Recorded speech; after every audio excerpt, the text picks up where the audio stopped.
Cool. Hey guys, hope you're doing well. Thought I'd make a quick live stream today and really talk about the kind of foundation, the things that are stopping people from conquering blushing once and for all. Feels a bit weird on a live right now. So, um, One of the things that really frustrates me with today's society is the amount of shame young people feel. So, shame, for those of you that don't really know and don't really understand it, is the most toxic of all emotions. Shame is saying that there's something broken with us, there's something wrong with us. Now, imagine an emotion that's going to set our stress response going totally running wild and totally crazy when we feel an emotion that literally says there's something inherently broken with us. It's going to get our defensiveness up. We're going to just feel paralyzed by it. We're going to want to react. Yep. And a lot of the people I've spoke to over the years, when they blush and when they kind of have people stare at them when they have those experiences, do feel a sense of shame, do feel this kind of big sense of, there's something wrong with me. And that just sends us into a massive panic and massive kind of overwhelm, and discomfort and, it's kind of terrifying experience in lots of different ways. Yep. And there's really that foundation where most of the people on this channel are young people, yet maybe between the age of 15 and 25. I'm 41.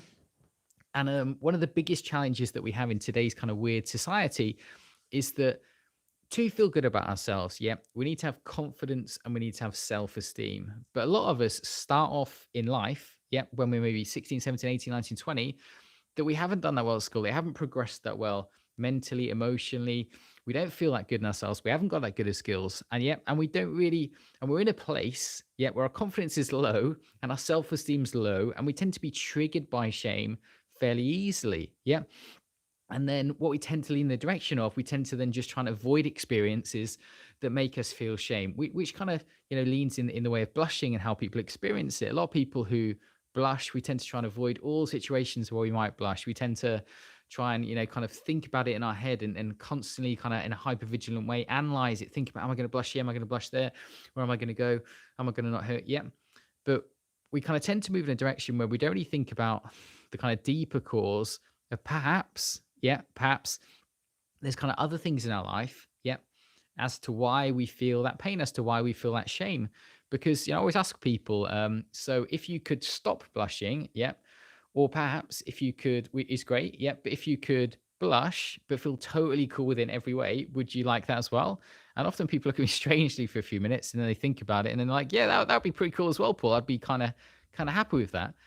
And what does that look like? Well, it looks like when we blush, when we don't feel shame, when we blush, when we don't feel those horrible feelings. Yeah. Because imagine feeling shame. So we feel really vulnerable, we feel broken, we feel horrible about ourselves, and people are staring at us at the same time. It's a kind of horrific conflict between the two, isn't it? Where we're just going to feel totally shut down, scared, confused, and really hate it in lots of different ways. So, the first time I helped someone with blushing was 12 years ago now. So it's been a long time. And I've helped people with anxiety and all anxiety problems for the last 12 years of my life. But what really is anxiety? What really is stress? What really are these things? Well, they're just where we're living from a place where our brain feels that we're unsafe. Yep. So our brain thinks that we're unsafe in the world. Yep. And we need to kind of get in our heads and think about the way to navigate the world from that sense of unsafety. So we're living from a place of stress, living from a place of fear, which is the cycle that people get in when they kind of chronically blush and when they lean in that direction. So when they blush, and then we think about, oh, I might blush here or I might blush there. And we try and avoid that and we try and move away in that direction. So we're not really allowing ourselves to feel more comfortable at that experience, and to deal with it in a better way, to give our brain an opportunity to have some good experiences when we blush, so that we can begin to feel more comfortable about it, begin to be more open about it, begin to be more expressive. It always moves in one direction with the people I speak to, where we have an experience, it's a bad experience, so we retreat more, we try and avoid more, we try and hide it more, we try and withdraw more, and we just get smaller and smaller and smaller and smaller and smaller. And naturally, it's just moving in a direction where our confidence is going down, our self-esteem is going down, we're feeling worse about ourselves, we're feeling more shame about ourselves, and we're just judging ourselves more. So to solve this problem, it's always a pattern where if we're within that pattern, then we have to acknowledge there's certain resistance towards doing the things that are going to move us away from it. So what are the type of things that move people away from it? You should probably watch lots of videos on YouTube about this subject, and the majority of the theme talks about really breaking down resistance.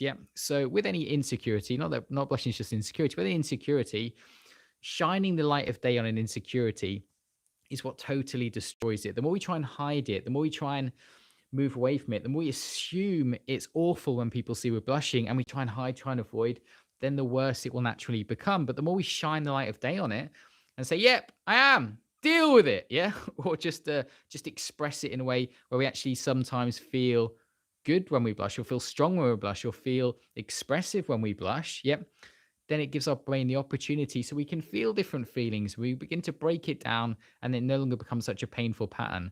When people get caught in a cycle where the only way they feel about this problem is pain, is suffering, is shame, is conflict, then the experience just gets worse, worse and worse and worse and worse. And sometimes I spoke to people in their 30s or 40s who still have this problem. Sometimes they've had that operation that you can have to try and make them stop blushing, and they've really totally obsessively, kind of focused on it so much. And one guy I spoke to in his late 30s, and he said that blushing was the only problem in his life, and it caused every problem in every relationship and his confidence problems, and it really just kind of add layer and layer and layer and layer. But when I spoke to him, it never moved in the opposite direction. So it never really kind of taken the time to think, what actions do I need to take so I can feel safe, comfortable, and at ease with myself when I blush? What actions are making me feel unsafe, shame, conflict, scared, fearful, hesitant, rubbish when I blush? Actions do I need to take so that each time I have an experience, it can be a better experience? Yeah. Because it's not really natural, is it, for each experience to get slowly worse and we feel more fearful and more shame and more conflict and more, uncomfortableness in that kind of way. It makes more sense if each experience we feel safer, yep, in that type of way. But there's a few things that need to happen for us to move in that direction. One of the key problems is that lots of young guys that I speak to, or young girls as well, yep, often we have kind of low confidence, we have low self-esteem, so that we just feel so overwhelmed then when people stare at us and when they kind of point out the things that about us that aren't perfect yet, that we just feel so triggered and so overwhelmed and so awful with it, yep, in every way. Whereas naturally, the greater self-esteem, the greater confidence people can have, then the more defense you're going to have to bulletproof yourself, kind of holding a shield against those things. So people might point out you're blushing, you might blush, talking to a girl, or going out and doing something, yeah. But the better you feel about yourself, the less it's going to bother you and the less it's going to matter. Yeah. So shame, firstly, which I spoke about at the start, isn't a natural emotion. Yep. It's saying there's something broken about us. It's the most toxic, nasty, horrible of all human emotions. And it's generally the one that people associate with blushing. And obviously with the kind of spotlight of people staring at us at the same time, yeah, as we're doing it, it's a horrible experience, isn't it? It's not a nice experience in any way. So what do people really need to do to kind of break that pattern? Well, firstly, the number one step is to accept where you are. Yep. So if you're super confident, if you're not, if you're really unconfident and you don't feel like good about yourself, just accept it. Don't like beat yourself up, because although it's about blushing, it's also about the direction of your life. Yep. And you don't want this to hold you back for a year, 5 years, 10 years, for even longer than it already has. You ideally want to be able to kind of move forward in a way that it then is a catalyst for change, for progression in your whole life. Yeah. So I suffered from anxiety a lot when I was younger, and it really held back my confidence, really held back my self-esteem. Where I felt really, really awful about myself. I genuinely had a negative self-image and just thought awful things about myself. Yep. And judge myself harshly in lots of different ways. And because of that, I didn't really progress yet in a way that I could have. So it really held me back in terms of the actions I was willing to take. So one of the biggest kind of hacks yet to move forward is being willing to take consistent actions, be willing to actually apply yourself to feel better. Whereas the majority of us gets caught in a trap where we feel such toxic feelings and emotions towards it that we actually don't do anything. We actually just kind of stop, try and avoid it, think about it all the while obsessively, but don't actually take actual practical actions which are going to give you, the gift of finding out what needs to happen for you to resolve it. So imagine that, say conquering blushing is part of your journey and you want to have more confidence, you want to have more self-esteem, you want to feel good about yourself, you want to have then skills on top of that to live your life, to earn more money, to do great things. Yep. It's really knowing that it is that kind of trap where you've got your self-esteem, your confidence, and the skills. So the worse our self-esteem, the worse our confidence, the worse we feel about ourselves, the less actions we're likely to take to gain skills about how to talk to people, how to chat up girls, how to earn money, how to do different things. Yeah. So, at a starting point in life, obviously we need to get the skills as quickly as we possibly can to make that transition as easy as it is for us. The longer it takes, the more we fail to thrive, which is what I did. Yep. And the more uncomfortable and painful it becomes. Yep. So it's knowing in ourselves that right now at that stage of your life, yeah, although it's a bit of a challenge and although it's a bit of a pain, yeah, it is so worth, giving everything you've got to conquering this issue, because it's not just about blushing. Our life's uncompartmentalized. Yep, everything is everything. So it affects your confidence, your self-esteem, everything about yourself. So the more you can conquer any challenge that's important for yourself, the more it's going to push you forward in your life and make you feel happier and stronger in every way. So if you're blushing really badly right now, and then you think about experiences that you might blush, and so what have you actually got to do then, Paul? What am I actually supposed to do when I've got these experiences coming up tomorrow or next week, or at school or work, whatever it is, yeah, and I'm going to feel really uncomfortable and blush and feel paralyzed by it, in some sort of way. So it's difficult, isn't it? It's difficult, isn't it? And there's advice people can give, but it's knowing the advice is really meant for you to gain experiential knowledge of how to resolve this problem. So you can look at this video, you can look at things online, and they'll give you tips. But with everything in your life that's internal, that's within us, that's kind of emotional, mentally based, it's the actions, but it's the experience, the knowledge we get from it that allows us to actually solve these issues, which makes sense. So there's like knowledge and there's experiential knowledge. Yeah. So when you take these actions, yeah, it's what you get from it in the experiences that actually allows you to conquer the blushing. So what type of actions could someone take, yeah, when they blush? Well, I like to look at things in terms of habits. So what's the habit of blushing? Yeah, well, the first habit is priming the blushing. So we kind of obsessively thinking about it before the experience. Yeah. The second habit is that when we might be constantly being hyper aware of our face. Is it warm? Is my face warm? Is my face warm? Is my face warm? Is my face warm? Yeah, which is what a lot of people do I spoke to over the past. And then that's priming ourselves to respond, our stress response to go off as strong as possible. And then because we're always thinking about it, we find it much more than perhaps we should do. So when we do find it, we tend to only move in one direction. So we find it and then we shut down. We then don't express ourselves, make excuses. Yep, leave, do something different. Yeah, whatever it is in that kind of way.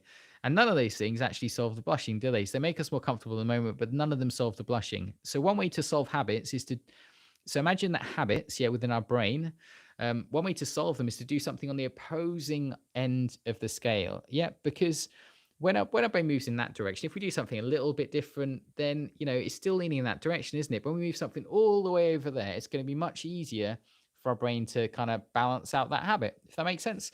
So firstly, with obsessive kind of thinking about it, so it's a big circle, isn't it? So the better experiences we have with blushing, then the less we're going to obsessively think about it, and then the more our confidence is going to go up. So we just need to get shouldn't swear, just need to get a foothold in that and begin to move forward in a way that's really right for yourself. So how does someone do that? Well, what you want to do is start in the easiest way possible. So the easiest way possible, really, for most people, is seeing that we just need to have some better experiences with it. And the thing that makes us feel most pain about those experiences is the avoidant, scared, hiding way we shut down. Yeah. It's horrible. It cripples us. It makes us feel so much pain and shame and guilt. Yeah. So the more we can express ourselves in the opposite manner when we blush, the more it's going to collapse down a lot of the stress, the tension, and the pain we experience with blushing. So, for example, if someone's going to say something, Paul, you're going bald, which I am, or say if I blush, Paul, your face is red, yeah. And I was younger, it would have been horrific, and I'd have felt so shameful and so guilty and so bad. So, but it's knowing, isn't it, that what we want to do is break that pattern and break that habit so we can feel different feelings with the blushing and have better experiences. So how do you do that? Well, what you want to do is know that when our nervous system shuts down, it means that we're in danger. So our brain really tries to shut us down, freeze, hide in this kind of way. Yeah. So although it's difficult, and if you've got low self-esteem and low confidence, it's even harder. You have to move in the opposite direction. Yep. You have to do something that moves you in the opposite direction. So we choose to express yourself, joke about it, laugh about it, say, yes, I'm blushing. Got a problem with that, bitch? Yep, maybe not say that. But yeah, just joke about it in some sort of expressive or loud way. Yeah. Or even if it's school and you're quite a nice guy or a quiet guy and there's quite bullying, quite toxic people around you. Yeah, as there possibly is. You still have to move in a direction where the goal is for you to feel strong, for you to feel expressive. And your brain really kind of quantifies things in a simple way. When we hide, it assumes that we're in danger and we feel weak and we feel submissive. And as men, especially, we feel awful. Yep. When we move towards challenges, we always feel good, even if they turn out poorly, the experience. So if something like that happens, yep, and we speak about it, we express ourselves, we joke about it, say, yeah, I am, so what? And then just move on with the conversation. We feel strong, we feel empowered, we feel in control. Yeah, we feel good about ourselves, and it creates boundaries. Yeah. So often when we're a young person, like I'm young, but often with young people, yeah, what happens is through schooling is that we lose personal boundaries. So personal boundaries are where when something happens, I literally have a limit from what I'm willing to put up with and what I'm not willing to put up with. So when I was younger, all personal boundaries went away. So children could like speak to me poorly, or teachers could speak to me poorly, or people could say this or say that. And I'd just meekly shut down and be like, oh, all right then. Okay. Yeah. And I never had any sense of actually putting in place boundaries, of actually expressing myself confidently, aggressively, strongly, angrily at people and telling them that that's no. And that's a key thing, really, isn't it? Because when we can understand that there's a limit of respect in terms of how someone can speak to you and how they can treat you when you blush, then you can stand up for yourself and you can say, no, that's wrong, or like tell them what's what, or swear at them, or shout at them, or criticize them. But if you're a person who's kind of caught, shut down, feeling introverted, feeling low self esteem, feeling low confidence, who people pleases, who's highly aware all the while of making mistakes or upsetting people or doing things wrong, then, which is how I felt as a child, yeah, then teenager in my 20s as well, yet then you know in yourself that it isn't just about the blushing. There's lots of other, issues. There's lots of other aspects within there, which, you need to move forward in a way that can grow your confidence, grow your self-esteem, feel great in yourself. Yep. And yeah, it takes some time.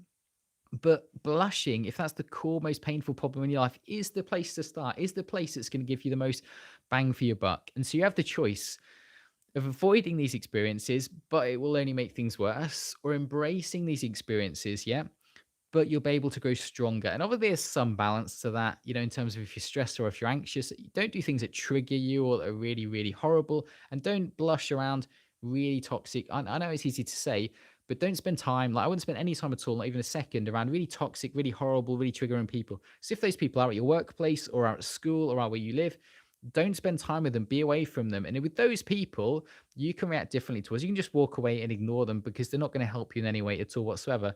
But if you're around normal people, reasonable people, when you blush, then it's an opportunity to really shift your brain so that those experiences can teach you that you feel safe, that you feel relaxed, that you feel ease, that you feel comfortable in some sort of way. And the most important thing that's going to do that, yep, is our physiology. So do we move towards this thing which tells our brain that we're safe, or do we move away and shrink and hide? Yep.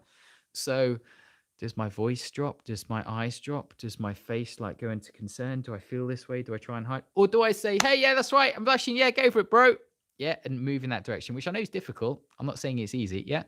But you can practice in your own room. You can practice. So how do I want to respond when I blush? And just practice saying it. Don't just think it. Practice saying it. So I'm going to say, hey, yeah, I do blush. Go for it. Yeah. Yeah, my face is red. Yep, that's right. See you later. Bye. Yep, whatever. But just practice something that you can say to give yourself certain confidence that you can express yourself strongly when it happens. Yep. And then as you kind of have any good experiences at all, then hopefully you can begin to then move towards social experiences where you might blush rather than avoiding them. Yet move towards experiences where these things might happen rather than just saying, no, I'm not going to go towards them. I'm going to hide, move away from them no matter what, because avoidance always equals fear. Avoidance always equals danger. Avoidance is always going to move us in a direction, especially as men, where we feel shame, where we feel anxious, where we feel fearful. And when shame, anxiety, and fear is what drives our blushing, it's going to be horrific. It's going to be obviously a really, really horrible experience in that type of way. Cool. So yeah, for 2022, the most important things really are kind of focusing on the long-term picture. So what do you really want from this year? If you're a younger person or a person that blushes and it's really held you back, then you really want not just to conquer blushing, but for your confidence, self-esteem, to actually feel good about yourself, yet to actually succeed in some way so that you can feel proud of yourself, good in yourself. And you've got a foundation that you can build your life from, because obviously success breeds success. And if we're feeling awful about ourselves, very often it's life that's moving in the opposite direction, where we're getting worse. Our relationships are failing, where we're unable to talk to girls, we're unable to do things we want, unable to succeed, unable to work hard, unable to do so many different things. Yeah. Because we're getting trapped in our head and unable to kind of, get out of it in that kind of way. Trapped in our head, avoiding, trapped in our head, avoiding, trapped in our head, avoiding, and moving in that direction. Think it's going to keep us safe and think it's going to give us a life that we truly want. So my advice really for you in 2022 is to just take stock, yep, and try and take practical actions that move you in this direction. So you don't have to know everything you need to do, yep, but it's important to know that anything you do that avoids it, that moves you in that direction, is going to be wrong. Yep, and anything you move that it opens up your expression, so you can be more loud or expressive, or say, "Yeah, that's right, I do blush." Get over it, yeah, in some sort of way. It's going to make you feel more comfortable, and it's going to make you feel more relaxed. And that's, although it's difficult, obviously, if someone's low self-esteem, low confidence, feels bad about themselves in this direction, honestly, that is the transition that they have to make. Cool. Awesome. So I wish you the best making that transition, guys. And I might make you some more videos to help you do that. Awesome, guys. Take care.